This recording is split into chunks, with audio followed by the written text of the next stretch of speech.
Hello. Welcome to our second retailer roundtable. What am I saying? Today I've got Annie from Urban Girl. I have Jamie from Serge & Jane, and I have Michael from Cursive. You all have already heard their episodes prior. We're starting to circle back around now and talk to people. It's been about 2 years, I think, since I've spoken to all of you guys. I think Annie was one of the first. Jamie was for sure one of the first, and we actually filmed in your store retail road trip. And Michael, it's been about 2 years for everybody. Yeah. How are you? Are we all tired? Anybody? Doing good. Oh boy, this is going to go really well. Annie, how are you? I'm doing good. I'm doing good. Happy it's summer. It's our busy time. And my kids are, home for summer. And so, yes, everything is great. Tell everyone a little bit about for people that have not heard your episode, give everyone a little bit of background on your stores. Well, we celebrated 30 years this year. No. Yeah. Yeah. So, yeah. And it went by really fast. I kind of forgot that it was going to be the 30-year mark, but, started in 1994 with a little kiosk at a local mall. And it's just kind of developed into, we have 5 different concepts now besides Urban Girl. We've got San Diego Surf Company, Urban Beach House, Beach City. We've got several concepts, 10 stores, and just have been doing this for a while and still love it and enjoy it. And Urban Girl is really sort of where my heart is. So it's, it's more me than the others. But tell everybody the locations for your stores, because I know San Diego Beach Cub, but where are the locations? So we're in downtown San Diego. We have 5 different locations down there at a little area called Seaport Village, very tourist based. And then we've got a store in Del Mar right on the beach, tourist and local. And then we've got Carmel Valley, which is a little suburb of San Diego, inland. It's kind of inland Del Mar. And we have an Urban Beach House and an Urban Girl in that location. So we cater towards locals and tourists. That one's in the last one's in that really cool mall, right? Oh, One Paseo. Yeah. My God, it's so good. It's total lifestyle center. It's beautiful. Jamie, tell me a bit about you and your store. So we are Serge & Jane. We're a 3-story lifestyle store, primarily known for women's apparel. But we've been carrying men's and kids since we reopened for COVID. And we've always carried accessories, gift and home, but home more in accessories with candles and smaller, maybe giftable ideas for home, not furniture, not pillows. So yeah, it's and we've just got one location. My husband and I were both at Target, so he had 20 years and I had 15 years of retail experience before we started this. But owning our own small store is very different than what we were doing for Target. So, and we're celebrating our 5th anniversary this November. Oh my God. Congratulations. Yeah, it feels very small compared to the years you guys have been doing it. But yeah, it's a big deal. We do a big fashion show in our back parking lot every year. And we're partnering with Spen Clogs, who's a big Minnesota heritage brand. They're celebrating their 50th anniversary. So we're kind of combining their 5-0 and our 5-year anniversary to do, they're dressing all of our models for our fashion show in clogs.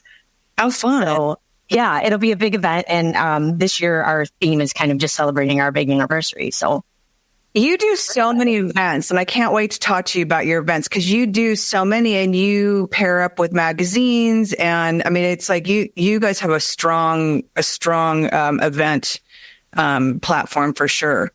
Yeah. So I did that for 10 years for Target. I led the internal events team, so I think I just can't get away from it.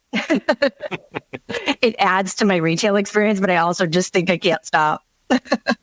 I love it. I can't wait to talk because I think the last magazine one I'm going to ask you about in a little bit. And then Michael, you're just back from California. I have not seen you all summer because I didn't come out to New York this time. So I'm kind of sad. So tell everyone a little bit about yourself and your store. So my husband and I own two stores in the West Village in New York City. One is a true like gift and stationery store, and the other one is a home store. But it's really more focused, kind of like we don't sell furniture. It's more tabletop and decorative items and barware and throws and stuff like that. And then we also run the retail for NYU for NYU Hospital. So we have the flagship hospital store here in New York also. Wait, is that new? Did you always do that? No, it's almost 10 years. Wow. Wait, and did you talk about it on your interview? Probably not. Oh my gosh. Like, thank you again. We are all coming off of the gift show time. I'm back from doing setups for what feels like forever. So I want to hear a little bit about how you guys approach the show. Annie, I already know your answer, but I want you to start it off with, because you, with 10 stores, have a totally different way of doing it.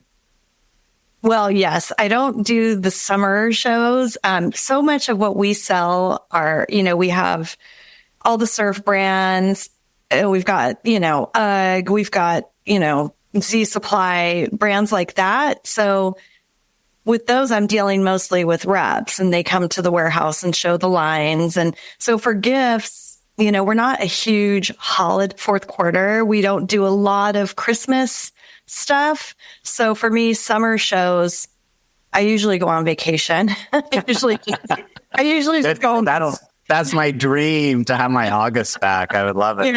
Yeah. So I do like the January show. But yeah, I don't do a ton of the shows. It's interesting. So I want magic.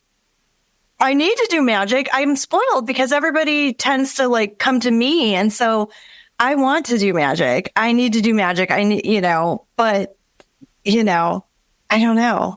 I haven't been magic in 2 years, but there are so many different small indie lines that show there that I think would be so good for you that I don't know if they know. I mean, because I think it's probably intimidating as a rep if they don't know you to get the door. It's like, to anybody with 10 locations, it's not like a rep can just like, hi, I'm here with my bag. Can I start taking? Here's my hats. It's gotta be. But I mean, I think for magic, it's like, because you can do it in one day. It's easy. It's like. Yeah. Go on. So you didn't do the shows at all. You don't do a big holiday. I'm surprised because you do a shit ton in Jellycat. Oh, right. Yes. Jellycat. Yes. That's another beast, as you know, right? Having Jellycats at your store, and it's, that's a whole nother beast, but that my locals just come and buy and collect, and, then we ship them out. And, but yeah, no, not a huge holiday over here. So odd. Like I thought for sure. I know. I feel guilty that you're high seasons right now. So that makes sense. Yeah. Jenny, I see, I was telling Annie before we got on the call is that what I love seeing is Annie packs up all of her Jellycat orders. Like she's in the warehouse packing things up. You do the unboxing for Jellycat for your store. So talk to us a little bit about what your show season was like. Cause you did Vegas for the first time, right? Yes. So I was kind of boycotting going to Vegas or Dallas just because I had, because I had always been able to do everything in LA and all my favorite people were in LA. So I could do a lot of our apparel lines there, and then also just head over to the mart and see my favorite people and buy my favorite lines there. And they all moved to Vegas on me. So I was like, all right, fine, I'll go to Vegas.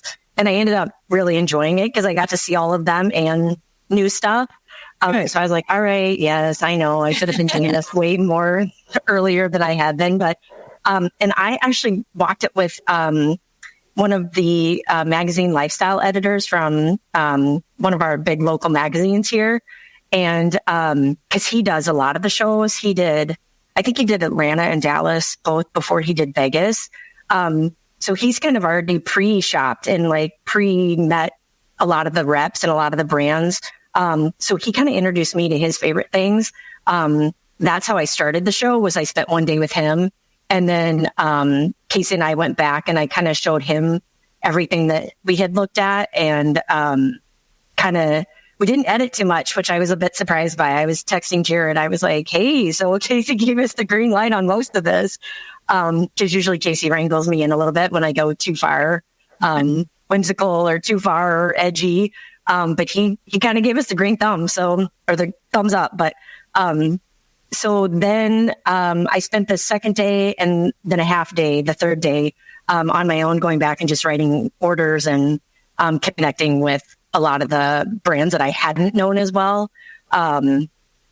So yeah, it was a great show, and I really liked it. I don't love Vegas, but it seems like a lot of my apparel brands are there too for Magic. So yeah. I think I got more of it in my future. Yeah.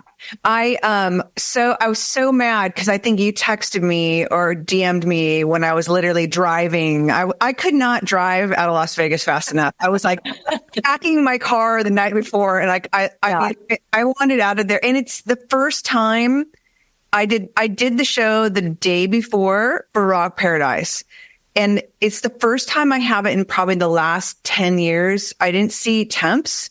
I didn't walk all the floors. Like, I literally did the pieces that I needed to. And then I was like, okay, bye, I'm done. And I mean, also a lot of people weren't even open yet because so many people were stuck in that. I don't know if you guys heard that traffic jam, right? It was, I talked to reps for Stephen Young that were stuck on that highway for 24 hours. Yeah. Like, what did overnight? I don't know. I was like, where were you peeing? Like, what did you eat? Like, I had so many questions, but no, totally. There was so much I missed, but the biggest thing I was bummed about was missing you, because I really wanted to, but I was too busy happy to do driving from Vegas. Well, and I think I was at Fine Lines and I was working with Mara, and she's like, I think Michelle's here. And I was like, oh, that's when I texted you, because I thought you were going to be gone. And I kind of already known that I wasn't going to see you. And then when she said that, I was like, oh, maybe we can still catch her. Like, so she got my hopes up that I was going to be able to see you too, but I'll have to go back out there. What were some of your highlights from the Las Vegas show and some of your favorite showrooms? Because you shop already Stephen Young, you shop Fine Lines, and you shop Caramel. Yep. What were some of the highlights for exactly you? Those were my biggest. That's where I spent the most time, which I was like, okay, this is either really good or really not good, that I'm not seeing more. But I got so many of my holiday orders booked with them, or I had my list to do when I got back. That I toured a lot of the other ones, but I didn't need a whole lot from the other ones because I had gotten so much good stuff from each of them. But I will say there was one, is it like something like 5 o'clock or o'clock somewhere, was a big showroom that I hit with Poppy and Pout. They were right at the corner when you walked in. Attempts? No, they were, I don't think they were on the same. Walked in, huh? They were on one of the floors. I know. O'clock or something. Yeah. But I wrote several new lines there. So I would say they were probably my biggest, new brands of showroom. It's terrible that I can't remember the name of the showroom, but I got a lot of gifts and a lot of like food items in there. Oh, and they were doing like a happy hour. Like if you wrote anything from like 4 to 6, they were doing happy hour and they gave you gift cards. It was a party. It was a total party. I think if you add alcohol to anything, I think all of us are like, I mean, that's all. Exactly. Serves out. They were like, come back tomorrow. And I was like, I don't think I need to. Michael, you've done the shows, but you also at New York Now sat on a panel and you said, so how did that go? Were you nervous? Yeah, it was fun. It ended up being really fun. I wanted to do it because there's a store in New York called Fish's Eddy, which has been around forever. It's very iconic. And I had never met the woman who owns it. And it was funny because we were in a store right across from her for for, I don't know, 17 years, but I just never met her and she was doing it. So I'm like, okay, cool. That'll be cool. It ended up being really interesting because it was two New York City retailers and a woman who has 5 stores in Oregon. And it was just such a different take on retail. It was so interesting. I mean, I was just sitting there listening to her and just being like, retail is so fascinating because every store is so different and everyone's take is so different. And it was a lot of fun, but I was a little nervous. Because you do objet as well. So only in the summer shows, we do New York Now and we do Shop Object, which it takes us about 3 days to do all 3 of those shows. Not like full days, but the older I get, the more I'm ready to just about 5 o'clock, I'm ready to just hit the road and go home and put my head on a pillow, have a cocktail and then put my head on a pillow. So it's like 3 days of, just here in New York at the New York shows. Did you don't do Vegas at all? You don't come out here? We went out, I think we went to Vegas like 8 years ago or something. We had a blast. I mean, Las Vegas is not my favorite place, but we had fun. We stayed at like the Bellagio or something and, had, $56 drinks at the pool. So that was the highlight. But it was interesting to go and to see, we're not really showroom people. Doug and I don't necessarily like showrooms. Yeah. And that's one of the nice things that we love about New York is because there's no showrooms really. I mean, Karen comes here, but we see her in Atlanta at her showroom. So we go to Atlanta in January every year to get holiday done straight away from holiday last year. Do you guys know the store Curious in Hermosa Beach? Yeah. Okay, I was dying. I interviewed him last week, and I can say this now because it's already going to be on. We were talking about a holiday because a lot of people write holiday in January because that's when all the gift brands that are producing them put them out so they can get a read on what they're going to bring in from China. And that's why when you get there in January or July, why it's sold out because you didn't order it in January. But I can't look at Christmas after Christmas. Like, I go from retail Christmas setting it up, and then I go into showrooms and setting up Christmas. And then, by the time January show comes where I turn into a buyer, like, I don't want to look at it. He's like, I love it. And I just pop a gummy and I get it like Cody Foster. And I was like, this is the best ever. Oh my God. He's like, are we going to cut this out? I'm like, no, I'm not even going to cut it. This is too good. But he's like, he kept going, it's legal in California. It's legal. And I'm like, believe me, he's not the only one. I mean, if you're going to write Christmas and you're going to write Cody Foster, especially, because he does all the funky ones, like the boobs and the penis and like all those funky ones. Like, what better way than to write your orders in January than after you've had a gummy? I just find it's just so much easier to just do it and like get it put to bed. So like it's so fresh on our minds what really worked. Yeah. And what didn't work. And so we can just get it all done. Then I don't have to think about it. We can think about like the gifting part of it later in the year, but the ornaments and all of that, it's just set and put to bed. And so it doesn't take up any brain space. You do a big holiday ornament. We have a big holiday ornament business. Yeah. And do you guys, I forget when we talked about it, you do it on a wall, right? You don't do it on the trees. We do like all the glass ornaments on a wall, and then the trees are the felt ornaments, and the other sort of, I guess it's all felt and like brushy ornaments and stuff go on the trees. We don't have huge stores. I mean, the gift store is like 210 square feet, so we have to use everything we possibly have. Every square inch. With fourth quarter, because everyone's going to hear this before holidays, like, do you each go into like the fourth quarter with a definite plan of like, this is what concepts I want to do. This is what, like what gifting programs do you go into that? Or do you kind of see it as it evolves as you're walking the shows? I definitely just let it evolve. I have no plan. I just, if I like it, I'll get it. And then it all comes together. So I wish I was like the person that could do like schematics and have it all. I mean, I wish I could do that. I'm just not that creative.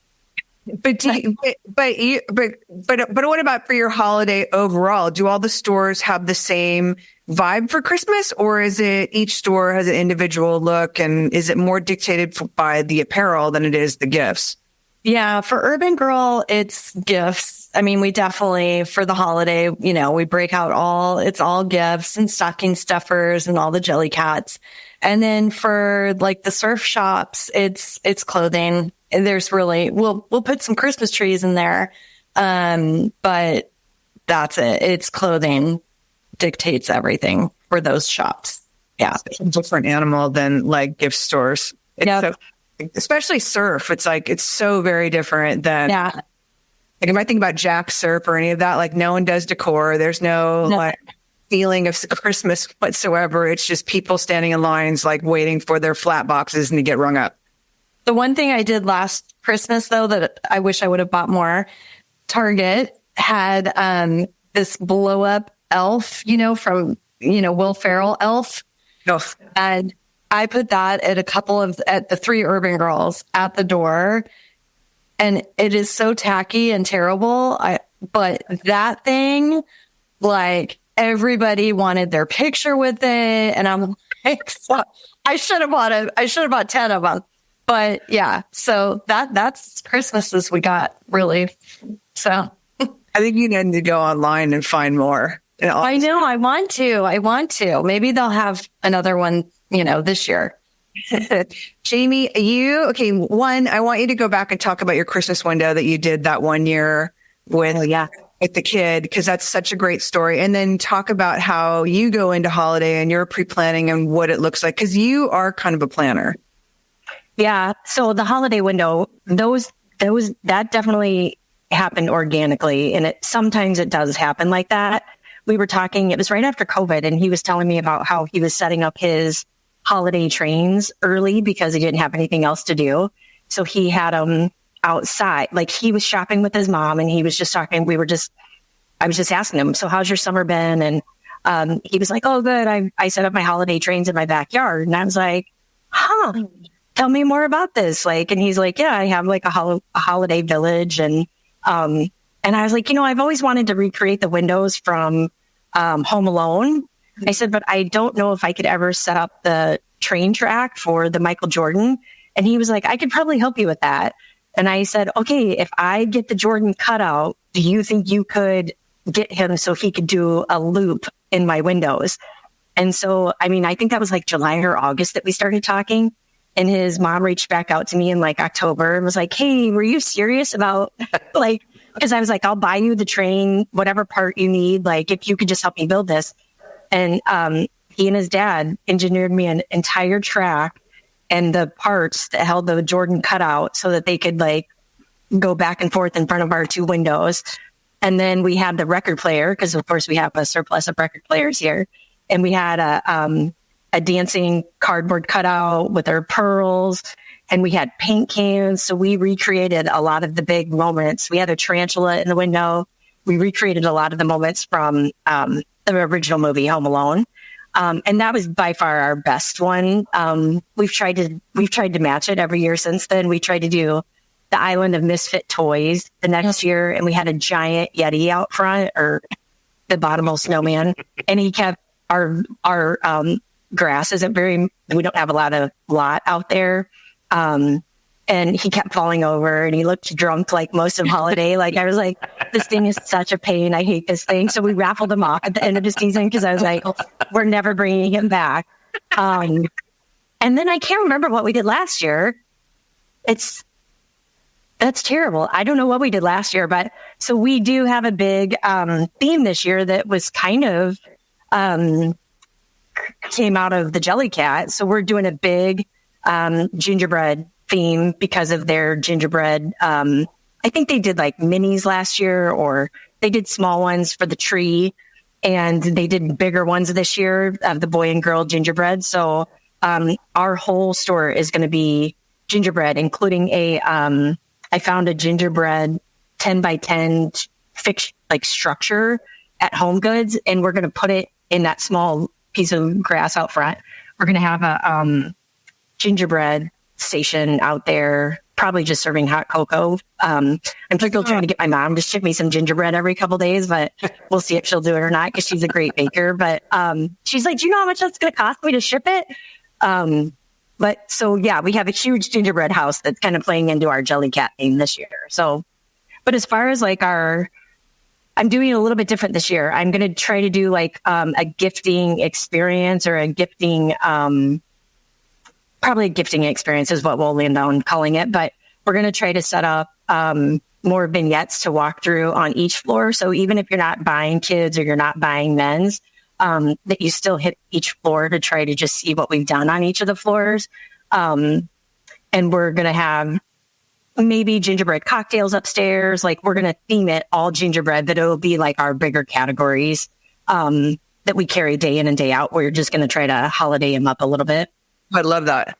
Well, so I do have a plan when I walk the show, but then I'm also kind of like Annie, like if I find something like the Poppy and Pout lip balm, I was like, oh, I love this. This will be great stocking stuffers. And there wasn't a gingerbread, scent in the bunch, but I was like, we're going to call this holiday stocking stuffers. And, so I have a plan of what I need, but I also use a big general sweeping interpretation of it just to buy what I think will sell and what will be fun in the store. Because so you have 3 stores. The very lowest level is kids. The main pets. The main floor is women's. Second floor is men's, which is like one of the best men's stores I've ever seen, because she has record players and she sells old vintage Walkman and the records.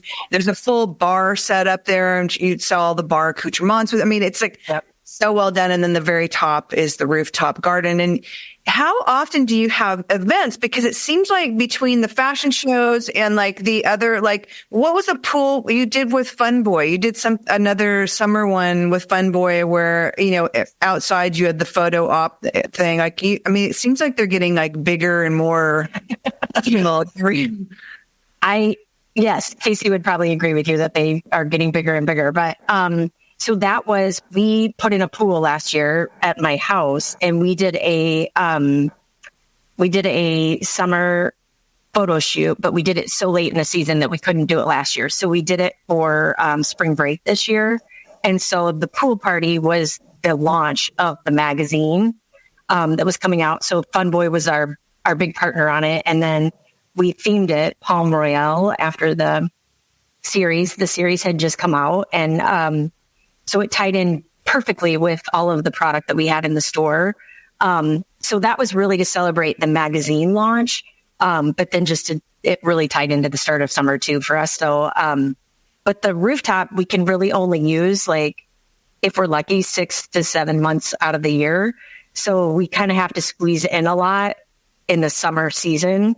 So it gets really quiet back in January. Like, we're not doing as much and we're not having as many, events in the store, but whenever we can use the rooftop, we really do try to like tie it into a shopping event and get people up there. And we don't have anything for sale up there. We probably should when we bring in these big events and do all of the work up there. It's usually a pop-up vendor, and they're usually ringing on their own, but it does bring people in the store for sure. And just in June, July, and August is really tough in Minnesota just because so many people leave every weekend. They all go up north to their cabins, or so they don't stay in the city very much. So our summer is really quiet around here. So that's why we do a lot of those events on Wednesdays and Thursdays too, to try to get them in the store before they leave for the weekend. That's really smart. I think any retailer listening to that, I think that is good advice to be, how to drum up, bring in people into your business during slow months. And then on top of it, to do it on the days before everyone leaves town. I think that's brilliant. Yeah. And a lot of times we hear, oh, I can't make it, I'm rushing out of town. And, or we hear, oh my gosh, did I miss it? Like, are you guys going to do it again? And we're like, no, doing it again. Like that was a one and done. But yeah, it's fun, and it gives us a little bit of it breaks up, what could be kind of a slow period for us. So, it does work for us, and it gets people out, that may only want to be on the lake and around the water right now. When is the kickoff for your holiday? Like, when are you fully decorated? When do all these events start? And when do you roll out the whole shebang? So our fashion show is always the first week in September, because we're always kicking off fall, and all the fall arrivals. So this year, as soon as we're done with the fashion show, we're going to start decorating the lower level. And we're not going to allow people down there until probably October 1st. And then we're going to unveil holiday a little bit earlier this year, and then come up and do the other 2 floors after we get that set. And it might only take us like 2 or 3 days. We don't have any idea how long it's going to take us to make it over down there. But we're going full decor on the lower level. And then we're just going to have vignettes on the upper 2 floors. But, I don't know. And it might take us just as long to reassemble this gingerbread house. Like, my husband's like, are you going to get TaskRabbit to do that? And I was like, no, I'm going to try to do it myself. Oh my God. So I don't know. This could take us months, or it could take us a couple of days. We don't have any idea what we're in for, but. So the gingerbread houses are unassembled from Home Goods. It was assembled in Home Goods, and then they took it apart for us because it wouldn't come out the doors. So they had it's 4 walls and a base. And then I think it's 2 roof walls. So I think it's like in 7 parts. But he was like taking pictures of it as they unassembled it for him. But he's like, you're never going to get this thing back together. He's like, I don't know what you think you're going to do with this thing. But but yeah, it's a giant 10 by 10 gingerbread house that I'm sure won't keep anybody warm, but as long as we get it assembled and it looks cool out front, like, we're going to try it. That's brilliant. And I'm sure someone will be able to put it together. I mean, what great fun. Yeah. And then you serve cocoa and stuff out of it. Is the cocoa and stuff like that, is that only for the event, or is it like every weekend during the holiday? Well, we're going to, if we can get staffing to help us do it, so if we can get someone to stand out there, we're going to try to do it every weekend. But it might be more of a photo op some weekends than actually serving cocoa. Okay. Bring your own cocoa. Yeah, exactly. YOCC. Exactly. We don't know what we're doing. Like most things, we don't know if this is going to work or not. But I'm like, well, it'll look cool. If nothing else, it'll look good. Lisa and Stephen Young and I, when we're in the middle of something and we can't figure it out, it's always like, it will reveal itself. Yeah, exactly. It always does. Although I'm like in full panic when we're saying it will reveal itself, because I'm like, oh my God, but when? Because I have to go see more after this. But it always reveals itself. So I've learned. I love that line. I use that quite regularly. I'm like, we'll come back to this. We'll come back to circle back. Put a pin in it. Put a pin in it. Exactly. You can also just set it on fire in the parking lot too if you're over it. Exactly. I'm like, we'll do something with it. I'll report back. Michael, what is your way of attacking holiday? And because do you guys do holiday windows? Do you do events? No, we're not event people. No, that's not true. We've done a couple. It's just not our forte, and I'm also not a planner. And it's also really hard in New York City to get people to come to things. Unfortunately, there's just so much for people to do that unless you have somebody who is sort of semi-famous or well-known who's going to be there to kind of, like if it's a book event or something. But even that, I mean, we in the West Village, there's huge, people are all the time having them, and you go and there's like 2 people. And I'm like, I can't do that, because when we have done them, I want them to be beautiful. So it's flowers and it's food and it's the whole thing. And it's just like, then people are touching things with their fingers, like this is a paper store, stop it. But also, I want you to buy things. So it just doesn't work in my head. And our stores are quite small. So that's not part of our thing. But what we really do is we really festive up the stores. Doug and I don't ever plan anything. There's never we're going to do you know, a certain theme in the stores. We just kind of go every year. My husband really loves traditional Christmas. So we pretty much stick to traditional Christmas, maybe with a little disco flair here and there. And we're incredibly stubborn, so I won't allow anything to go up in the store until like the first week of November. Oh my gosh. So I love fall, and we really have a very nice fall business, and Doug and I both like to buy for fall. So I really try to give it its space and to give Thanksgiving, which is my favorite holiday of the year, Thanksgiving. I like to have it. We have to have Christmas out before Thanksgiving, but if I could not do it, I would wait until after Thanksgiving to do it. But it's just not physically possible. Our Thanksgiving always gets the shaft. I mean, it's always like so sad. It's like it ends up being one tiny table. And then, I mean, like I'm setting up, Bristol Farms wants to set up their holiday early this year. And we start on October 21st. So we did this 1 year for them. And I remember it was just such a weird, like in the front is always all their candy and all the gift and all the fun. And it's always like you walk in and it's on the left and right hand side of the doors. And it's like, it's pretty big. So there's Halloween, all the Halloween balloons. And then you look past it, it's like Christmas garland. Cause it's like, this store, like, it's crazy to me how much we do, but it's why Bristol Farms is Bristol Farms. But there's lit garland on every end cap. All the garlands decorated. There's lit garland that goes from the front of the store around the exterior of like, it goes from bakery into like the deli, into like the fishmonger, into the meat. That's all lit garland.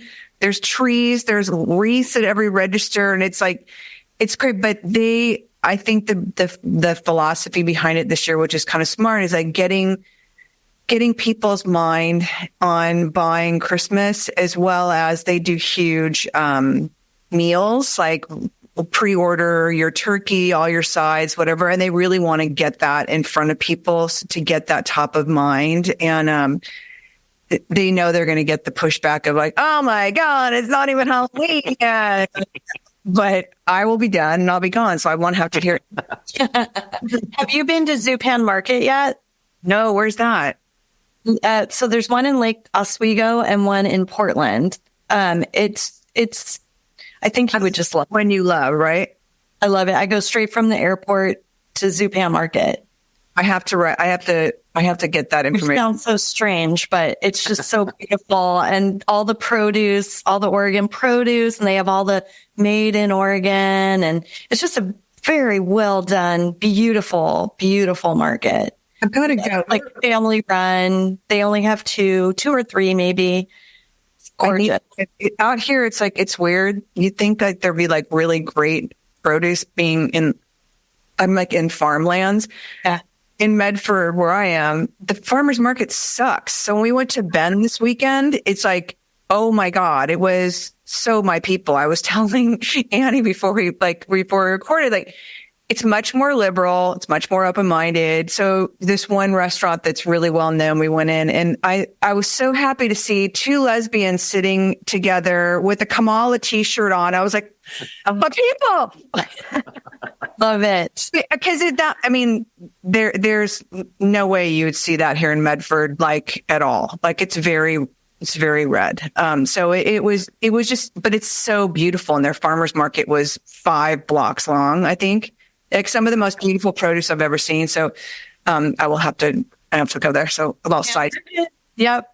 Yeah. And Lake Oswego is gorgeous. I mean, just beautiful, beautiful place to visit. And so now that we're having a chance to get out, now that I'm actually home, like hopefully we're taking like little short trips, but I was gone I think I was only home for 8 days and 2 months. And it feels like it feels like I live at an Airbnb because it's all of our stuff.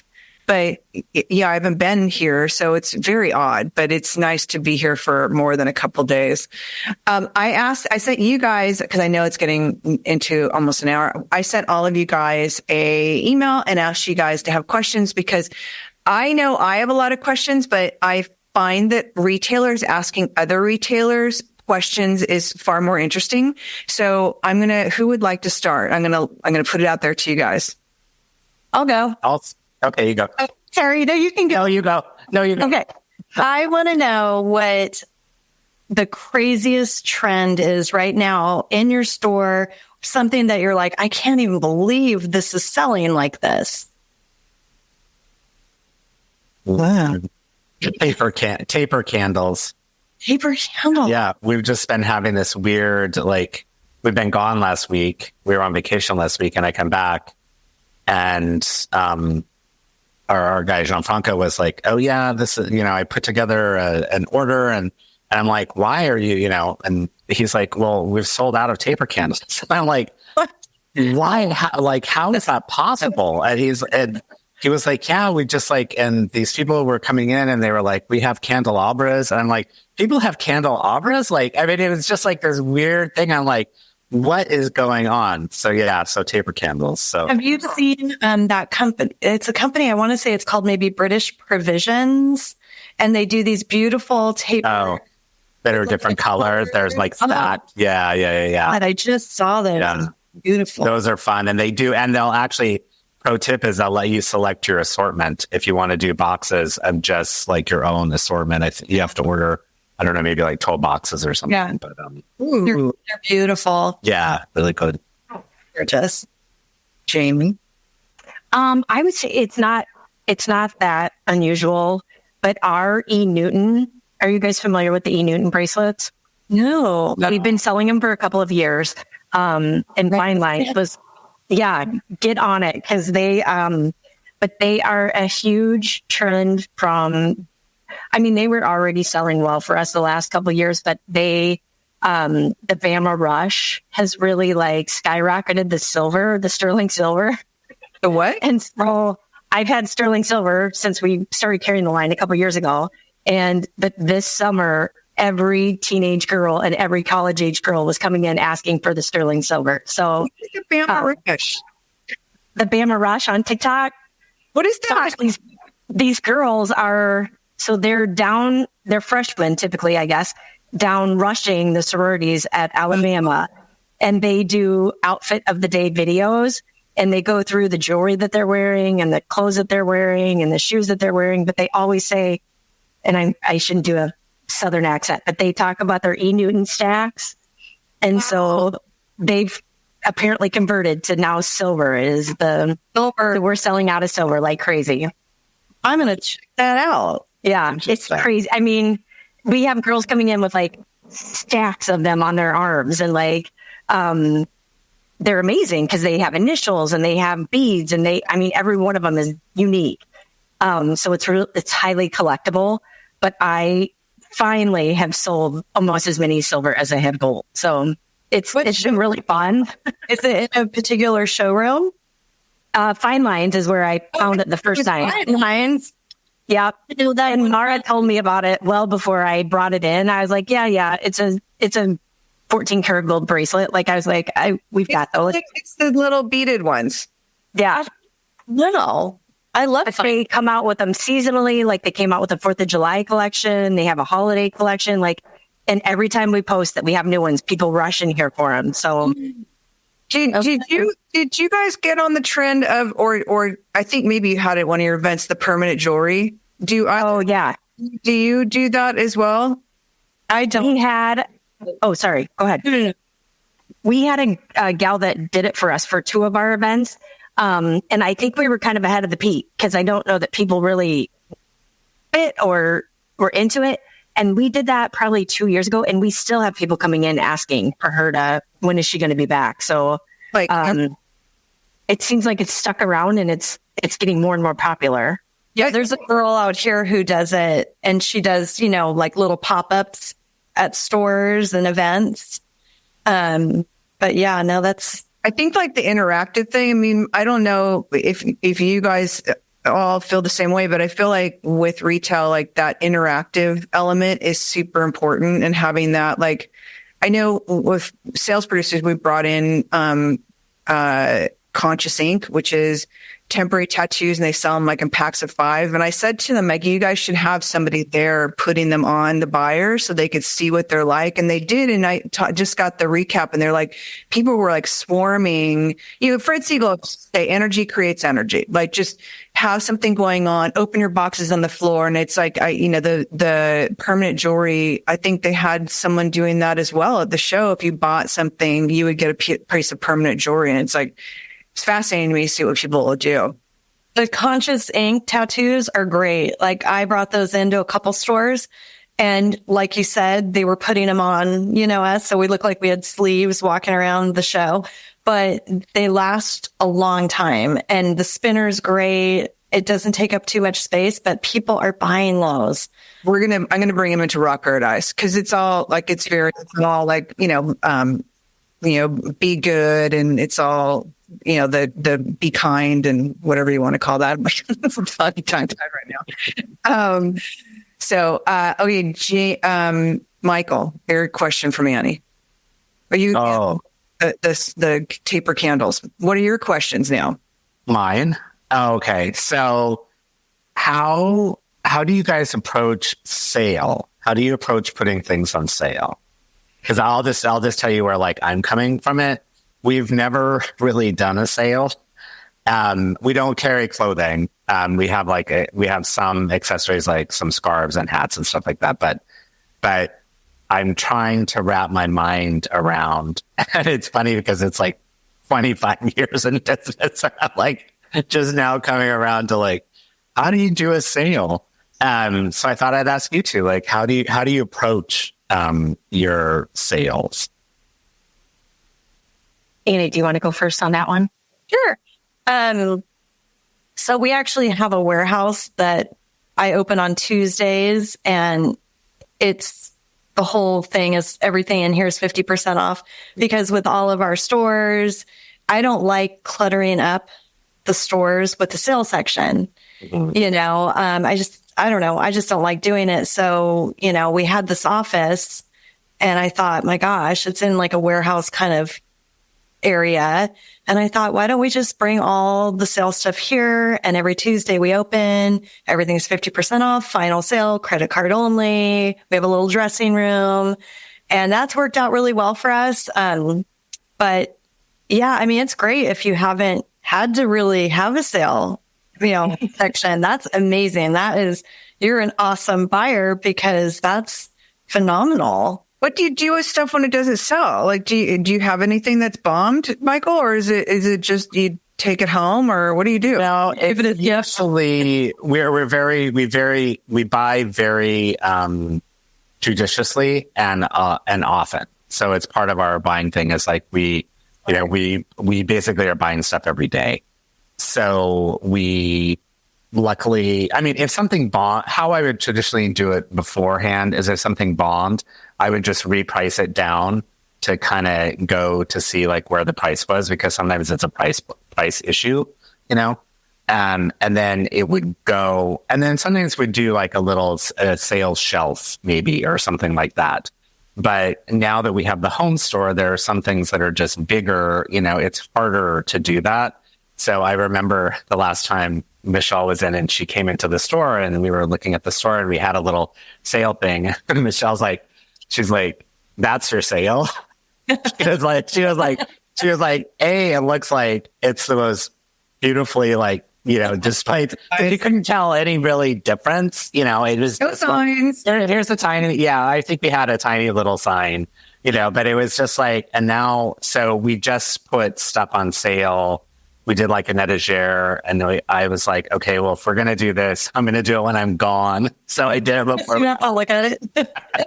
So when I came back today, I was just like, oh yeah, we sold some stuff, but also I was just kind of like, there's some stuff in there that I'm like, why hasn't this sold?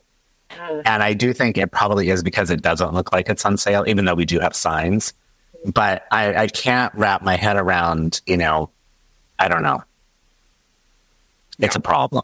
Fred,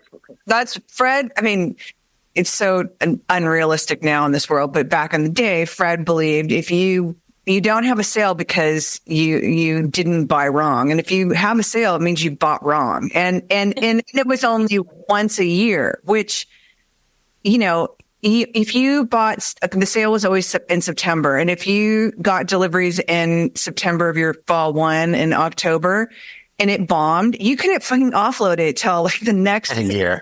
And it was like, who can sit on that? Like, and apparel changes way faster than gifts. So it's like, who can sit on stuff for that long? And then somewhere along the way, it changed to 2 sales.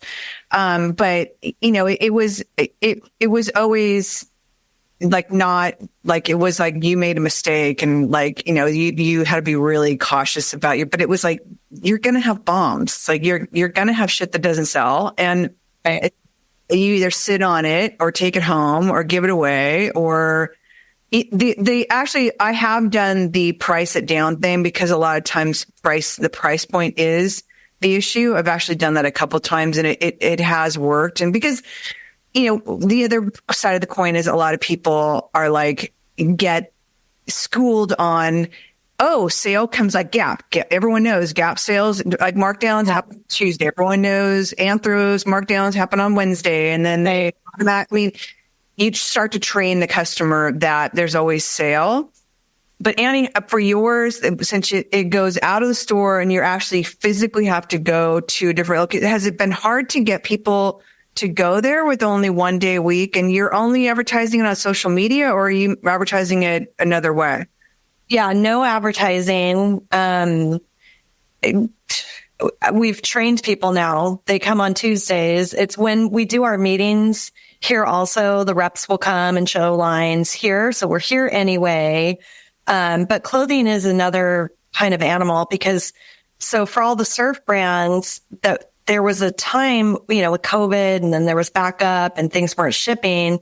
And then all of a sudden they were shipping everything all at once, every season all at once. And so we were getting summer dresses in the winter. And so that's what, we were stuck with. So that's what came here to the warehouse right away. But what we ended up doing, we'll take stuff back to the stores as things are selling down and we're getting light. We'll take it off sale and put it back. And yeah. People probably don't even know it's there. And it's like, for surf lines, like, it's not like, this is so last year. I mean, right. It's a sundress. It's, it's going to sell. So yeah. That's smart. Jamie, what about with your sale? Yeah, I think ours are the same thing. We do a lot of apparel. So we're constantly like, we have new arrivals coming in and we have to make room on the floor pad. So we're mostly having to keep up with the brands and their own websites. They're not buying things at wholesale. They're the manufacturer in the most part. So they're running sales or they're marking down. And we're just noticing it quicker and quicker that, either they're not buying well and are sitting on some inventory. So they kind of, to keep up with them, we kind of have to mark it down at the same time. So we're really conscious of what our brands are doing. And same thing, they're shipping. We were receiving Olive Resort before the 1st of December last year, and that had never happened before. So it was kind of like all of those brands were trying to get their inventory off of their books for the year. So they were shipping them a lot earlier. And do they give you markdown dollars when they mark down? Wow. We asked for that. We definitely get markdown dollars. We get we'll try to get RAs. Like for Aloha, do you carry Aloha? No, It's Tyvek pouches that are waterproof. Yeah. So it's based out here in Encinitas, but they were doing like 4 or 5 times a year. They were having sales in store and online, 40-50% off. So I called them. I'm like, I actually went and saw them, and I said, you guys can't do that because now you're training our customers to skip coming to the store and just waiting until you do your 40-50% off, So they agreed to just do that once a year. Oh, gosh, that's incredible. Yeah, so there's power, small businesses, they're important to, they're vitals. We're vital. And so, I just flat out said, like, you just can't do that to the small businesses. Right.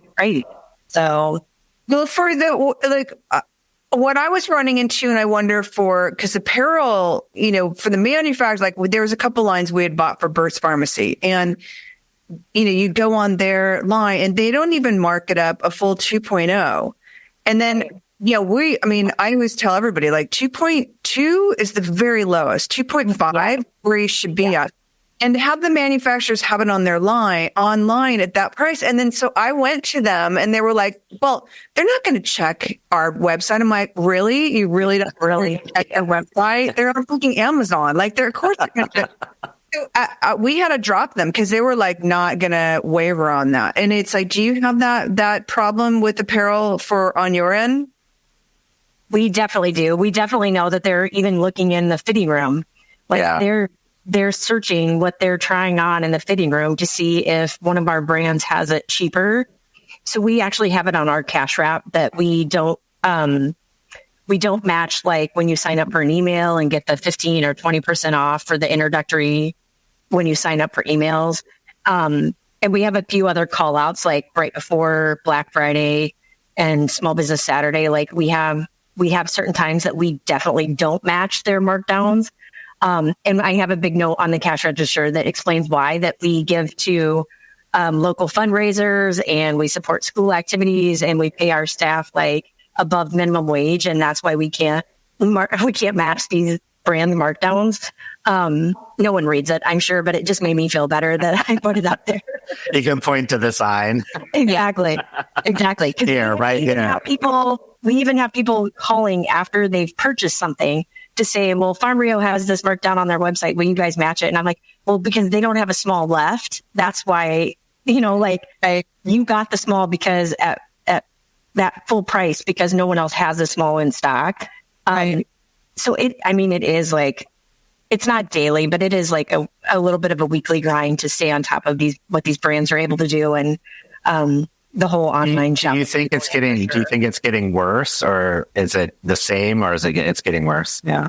It feels a little worse, to be honest with you. Like, I feel like they're trying to figure out, what retail looks like nowadays too. And they're trying to compete with maybe the Amazons and the online shopping, how big online shopping is. And we're definitely see them, carrying SKUs longer. And, so yeah, it does feel like we're in a little bit of a weird time with them. With every brand, it feels like that we carry in apparel has their own website. Yeah. And then also just to get people to buy it from us and not shop online for the convenience. And we even have an online store. But it just feels like there's so many touch points for a consumer now that it does feel like it's a bit tough right now to know how to do it. Do you find that people are like, they'll order something online and then they'll email you like the next day saying, why hasn't my order shipped yet? And you just want to be like, I'm not freaking Amazon. I mean, in the world, like I'm like one person over here backing up your shipping, get in line. But, it's amazing what the consumer, or even on Small Business Saturday, when they come in and they're like, what are you giving me? Like, what discount are you giving me? And you're just like, it's Small Business Saturday. Right. The whole point is you should come in and buy full price. Yeah. Happily. Yeah. Yeah. I think we don't get as many emails about where is it, but we get more, we get a ton of returns and a ton of outside of our return window and a lot of damages. Like, we've gone to great lengths, like where we have to, take photos of everything before it goes out, because we get things where people like cut the envelopes or they pop the tags. Like if I see one more influencer just pop her tag off, like I want to be like, please stop showing people to do that. Like, cause it rips most fabrics besides cotton. Right. But we've gotten a ton of returns and people definitely think that we are just Zara or You'll just Target. Will accept everything. Yeah. Well, I have to tell you, because I was blown away. I had an interview yesterday with a lingerie shop in Chicago. Oh, this chick is like totally flipping the script on how she's never been in retail. She bought a failing business and she's building it back up. And part of it was like, it's a very, very, very wealthy area of Chicago. And it's all the older ladies that will come in and drop $1,000 for, and it's not lingerie. It's like, the basics. but she wants to get younger customers, and she is trying to also battle bad behavior. So she started putting out a newsletter, and I'm like, she's telling me this. I'm like, you literally like, you're doing what nobody else knows. In the newsletter, she is both thanking her customers, talking about, and she's also calling out bad behavior. And it's like, oh my God. I was like, that's brilliant. She goes, I said, are you calling people's names out? She goes, no, but it's like, we just want to thank you guys so much for doing things like not returning things that have been worn. We really want to give our really good customers for letting people in line in front of them. If they're a rush and it's like, we are acknowledging the really good behavior, and what's happening is it is shuttling out the bad behavior. Like those people are, and it's also making her customers understand what her employees are going through and how people are treating her employees. And like, I was like, that's fucking brilliant. Like, nobody does that. But so it goes out to like 800 people, and it has like a 50% rate of opening. And now it's like what they're doing is now they're acknowledging their great customers. And so now their customers are forwarding it to people who may not have shopped there before. But her interview was really good. But I was like, I hear these stories of this, and it's like, God, that's a perfect thing for that newsletter. Yeah, we talk about that all the time. My staff is constantly like, we should do you wouldn't believe, or like just this stupid stuff that like how people want to get returns and what they want. Like, and I was like, yeah, but our community is too small to like make too many enemies. Like, you'd have to say Cheryl did this and George. Yeah, exactly. I'm like, I can't figure out a way to do that, but. Well, I do. I've done like videos where I've been like, I'm walking through the store and I found like a broken glass and I had it. So like I did a video and put it on, I put it on Instagram. A lot of people liked it, but people would come into the store and they'd be like, I can't believe that somebody did that. What was the glass? And then I'll be like, and I'm like, it wasn't really that big of a deal. But if you do drop something in the store and you break it, at least just say to me, oh, I'm so sorry, I broke a glass, so that I can go clean it up, so that somebody doesn't step on it. Don't put it back on the shelf, There's just, etiquette, common sense. Yeah. I was going to circle around for social media because your social media, Michael, is just so good. I mean, I know Annie, you followed, I'm not sure Jamie followed, but you have my watching.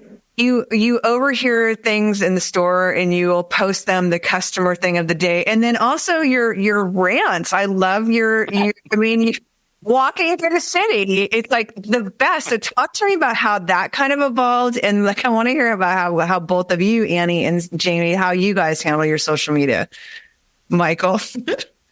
So it was interesting because I went and looked at both of your thing today because I was like, okay, I need to kind of like familiarize myself. I'd listened to your podcast and I thought I followed you guys. Turned out I did not because I'm so bad at like whatever. So anyway, so I went and I refreshed my visuals on what you guys are doing. And it was so interesting because I was like, I show very little product. I show very little. It's more like just me and Doug and the dog, and sometimes I'll talk about stuff. But what I've found through doing that is it's really, we use this word a lot. Everyone uses it, community, but it really is just building a community. And Doug will be like downstairs, and someone will come in and he can hear our conversation, and they'll be like, I'm in from Wisconsin, and I follow you on social media, and I just had to come see like what is going on here. We started talking and like, where are you kids? And like, blah, blah, blah. And that has been like the most, and to me, that's fulfilling. We don't have a website. So kind of in a way, I feel it's really weird to post a lot of stuff when most of our followers aren't here. And so it's, we do a lot of Instagram business through DM, which is pretty interesting to me. Now I bought my bag. Yeah, exactly. Michelle's like, I made that. I'm like, well, I think I can ship that to you. But to me, social media, it's just fun. It's spontaneous. It's just what comes into my brain. And also it's a little bit of just letting, if someone does come into the store and they say something that, might be rude or offensive, I write it down on my little note things, and then I sort of turn it back around and put it back out there. And I think that's my way of dealing with, the absurdity of the public that we have to deal with sometimes. Most of it is like harmless and it's funny, but sometimes people are like, you can make a living doing this. I'm like, yeah, I'm 57 years old and I live in New York City and I own my own apartment. Yes, you can make a living in retail, and I don't think they know how that's coming off, but I'm like, you're a lawyer. Oh, you can make a living being a lawyer. Exactly. Come on. I think what I love the most is you are in front of the camera and you're talking and people are getting to know you. And I think that is like one of the biggest things with social media is that where stores are like afraid of getting online and they're not comfortable. It's like people want to know you. They want to go in the store and they want to see you because that's who they're invested in. I mean, they show up every day. They want to hear about what you're going. I want to know what your customers say every day. So I'm like that and your sign outside, like it's like every day. But that I think is a proven point of showing up on social media as you and not having it all be fluffy and pretty and it's like some of the gritty stuff and some of the, because it is building a community, but it's also building a community of like people that love you for who you are and what Curious is and Slinky and like all Curious, like, sorry, but all of like that is what makes, I think everybody come to you because they love you. Yeah, I mean, we all sell things that you can buy anywhere, and we are in competition with, some places that are so much bigger than us, and there's all of this stuff that's not in our control. But I do feel like building the community when we're in the stores and outside of the stores and on social media, we have an advantage in that we are individual. I mean, we're 3 individual people here who are doing it, and we're doing it all our own way. And I mean, it's just amazing because I was like, okay, the shipping of the jelly cats, that to me, I was just like, I mean, at the hospital store, I thought we sold a lot of jelly cat. And then I'm like, someone just bought 20 mountain jelly cats and she's like shipping this. And I'm like, this is insane. And then it got my brain going of like, oh, wow, you can buy jelly cat anywhere. It's this huge company, but they're either going to you to buy it because there's some reason while they're doing that. And it has to be you and your stores and your staff and the community and the image that you've built around that. Cause there's no other reason to do it. It's like, it made me, in watching both of your social media, I was like, oh, this is so fantastic. I mean, there's like people doing this everywhere and it's being supported. And I think that's the thing, going back to the retail talk, one of the things we talked about is I'm like, small retail has such an impact on our culture and on our country. And also, it's strong, it's community. It's like, it's a really powerful thing. And you can make a very good living doing this for a living, it's not a hobby. What? It's not a hobby. No, it's serious. Like all 3 of us, we take our businesses very seriously, but I don't think that we take ourselves seriously, which is part of the attraction of our businesses, I think. Mm-hmm. Right. Yep. And Annie, how do you handle your social media? Because I see you packing your own boxes, which blows my mind that you don't have a receiver. I'm like, what? Like, what? No, I've learned like through social media, like Michael said, it was like the videos that did the best weren't the videos of just product. It was the videos of me packing the product, So I'm like, okay, I might as well, I'm doing it and I have fun with it. Every one of them is a one take. I only do one take. So if I fuck up, but I fuck up on camera and that's okay. I think that's like, what people like. And so now what's happening, people are messaging me with their orders saying, will you pack up my order for me? Yeah. I was gonna ask you that. I'm like, people must want to see. You're asking to see me pack their order because they want to see it being packed. I'm just like, what? This is going to Dolly in North Carolina. Yeah, this peach is going to Jake. I mean, in Florida. I mean, it's just, I have so much fun with it, and I think for all of us, because you have to have a passion for, number one, to be crazy, to own your own, to be an entrepreneur, you have to be wackadoo, and we're all wackadoo, but we all have this great passion for what we're doing. And, every day, 30 years later, I still look forward to doing it and packing up these jelly cats. If that'll pay some bills. So yeah, I love doing the Instagram. I love it. I love looking for the music. Like I just posted on a story, the ginger jelly cat. So I found like a song that talks about ginger, so it's just, I have the best time doing it. Wait, ginger, like ginger, the vegetable ginger? Yeah.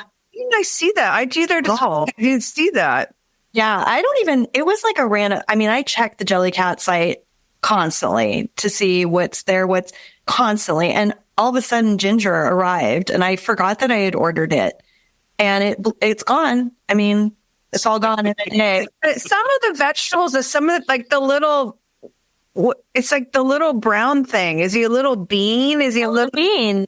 And the coffee bean. Oh, the coffee bean. Yeah. Oh, that's a good one. There's a potato. It's like, they're so like not, I know people collect them. So yeah. It's the brie cheese. There was brie. I love brie. It's crazy to me. And what I love now is watching people cross merchandise it with, like Nathan cross merchandises it with his tabletop. Like he's got brie and the brie cookbook and a cheese board. And it's like, I love seeing the evolution. Have you guys seen, I know you have, the cafe they did in. Yes. Yeah.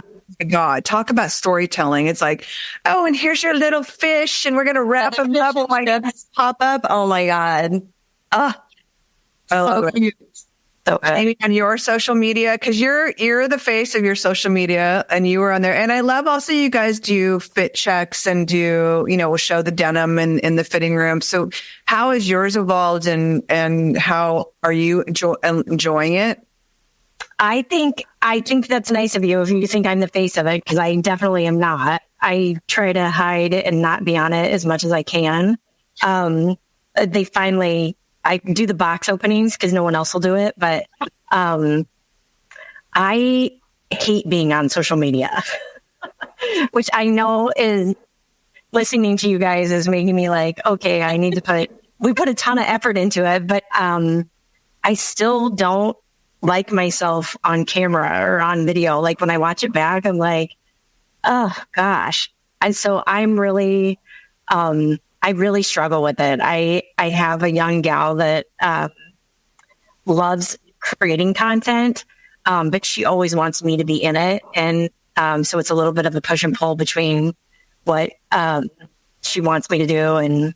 And I think there's just so much to cover in the store that I feel pressure to, how do I get this represented? How do I get this represented? Like, so I'm doing it, and I know it's a huge part of our business because we have people daily say, oh, I saw those joggers. Oh, I saw the denim. Like, so we definitely know it's driving traffic.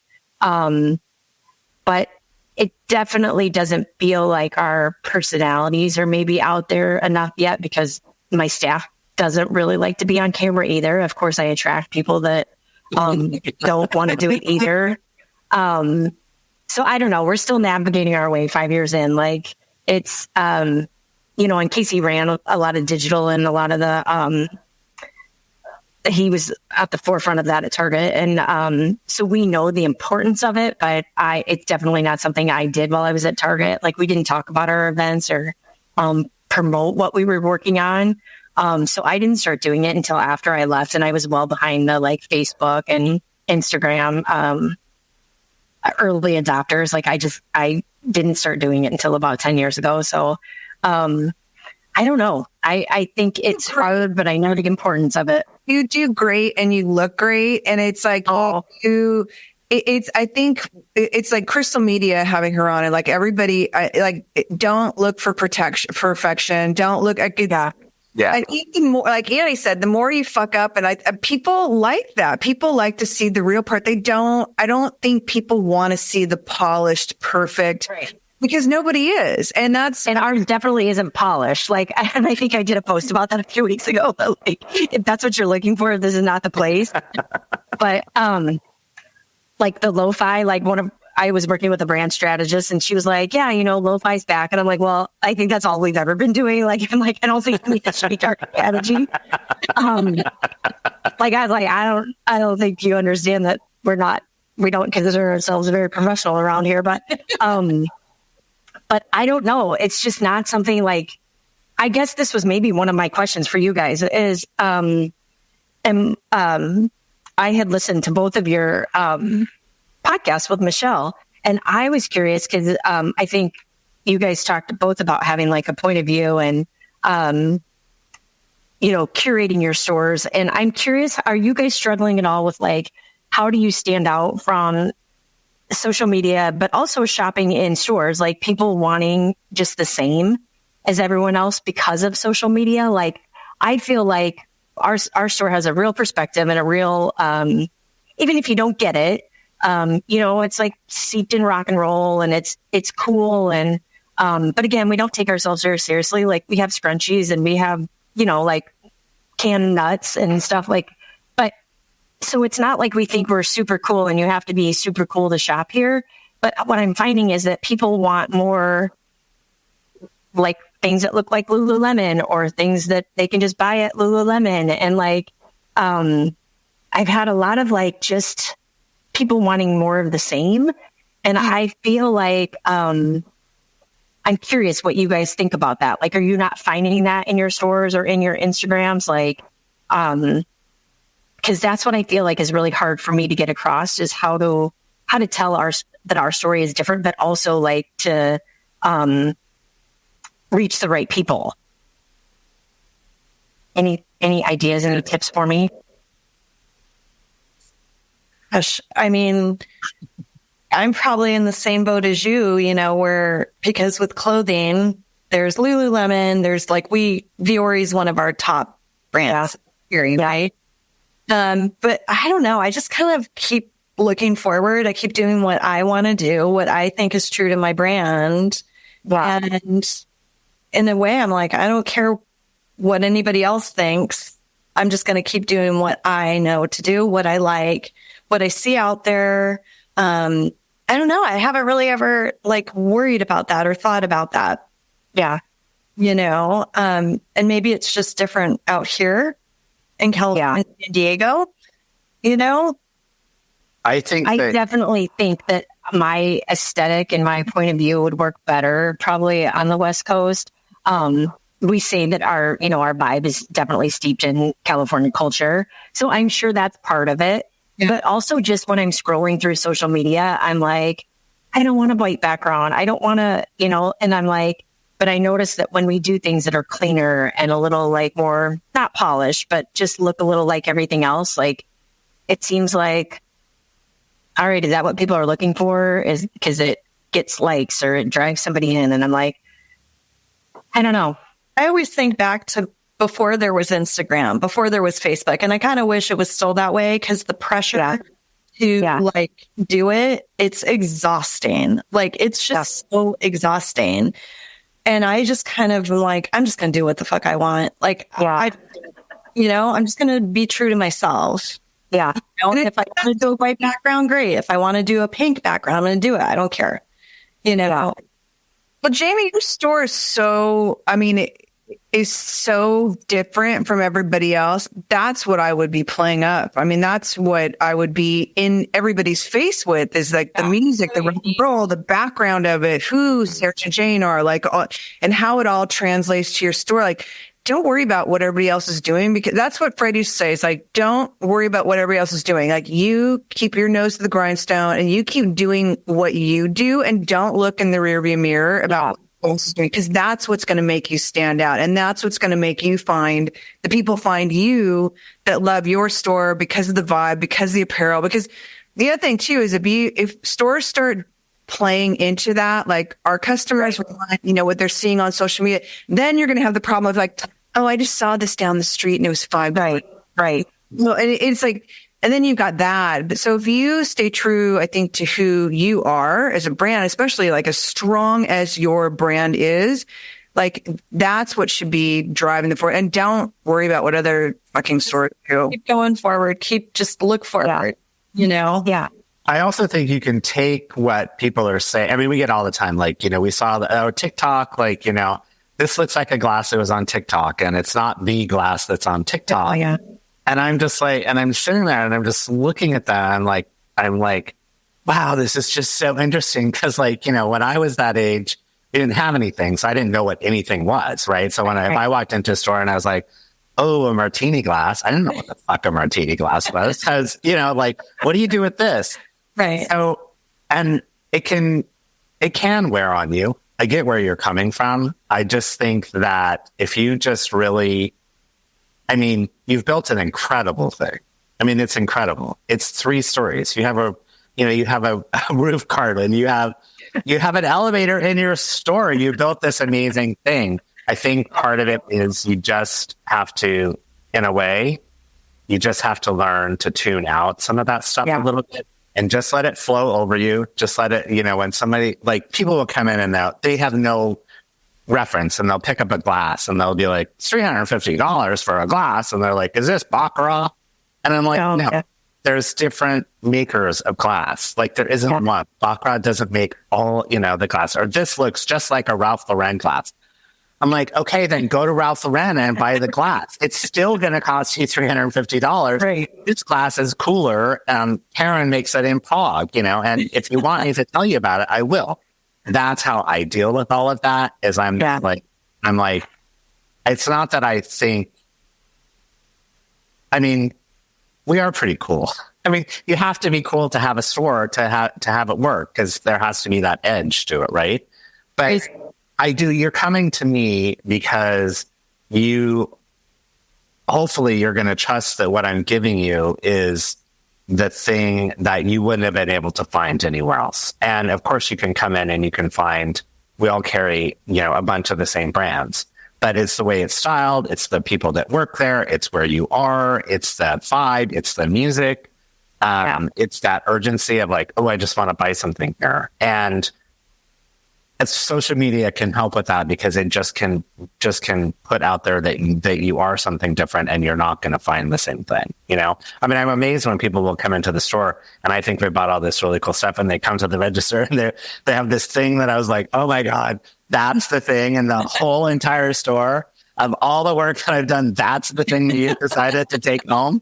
I'm like, oh, but then I'm like, okay, maybe that's what appealed to them. And that's great. I think you just have to stick to your guns. I agree. Keep being you and doing the amazing, incredible things that you're doing. Thanks, guys. Unboxing videos, it's unboxing is its own whole thing. And like when I do them on stuff, like it's just amazing the people that watch them or comment on them or just, the likes I get. I'm like, you're just watching, and they also love crinkly paper. So if you're like, when you like show the foam and the crinkling and all of that stuff, I don't do music. You tap on the boxes.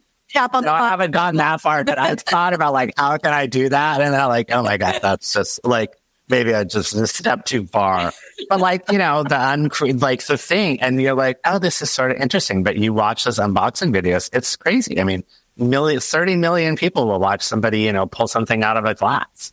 I don't at all. But I do understand though. And Jamie, I would go back to the basics of every day taking people through a tour of your store that aren't able. You have 3 bathrooms and they all are wallpapered. They all have insane. That's what I walked away with. I think I just had an idea. Do you have a Birkin bag? No, I don't. I have a knockoff, but not a real one. Okay. You should use that. Yeah. That can be the thing that you take stuff out of. Like, what's in my bag? Ooh, no. Like, no one needs to, and it could be like 10 things that you have for sale, even or a pair of jeans or like whatever. Doesn't even have to actually come out of the bag. You know, it can just be like this thing because you do, I mean, our name is Cursive and we have a writing thing because that's what we started with. But in the home store, it makes absolutely no sense. You know, people come in and ask for pens. I'm like, sorry, that's down the street. But you have this built-in image sort of thing, you know, and that could be like a really funny thing. Plus, you will play into that whole luxury Hermes thing that's going on out there. That's absolutely insane. I mean, I looked at like 4 videos of something and now, you know, this thing is just, you know, I see more Birkin bags that I've ever seen in my whole entire life every day. If you find a good deal on any, let me know. Oh, I can go to Canal Street and get you a new one. Yeah, exactly. I'm like, what sales threshold do I need to hit to be able to buy a Birkin bag? Because like, you're not going to hit it. 5-year anniversary. I think that's where they're at. Right. Oh. Thank you guys so much. Do you have any other questions for each other? Because I know we're really going into a long time, and I know you guys are on the East Coast, so Annie and I it's still early. I'm heading out to the margarita. Oh. I did have a question about the Cursive. I think it was the first time you interviewed. The book that you guys were referencing, I think by the author Ted. Oh, is that right? Watson? Mm-hmm. Watson? Is that his last name? Ted Watson. Yeah. It's called. I think it's called Style and Simplicity. He's got a store. He's the one that's he has 2 stores in Seattle called Watson Kennedy. They're beautiful. Oh, yeah. I went back and re-listened to that interview because I had listened to them when they both first came out. And I was listening to both of them the last 2 days. And I was like, yeah, what was that book? Okay. I think he's looking at another one. Did you, so I need to pick up the first one. Is that it's good enough to pick that up? And I should get that one because you guys had him in, right?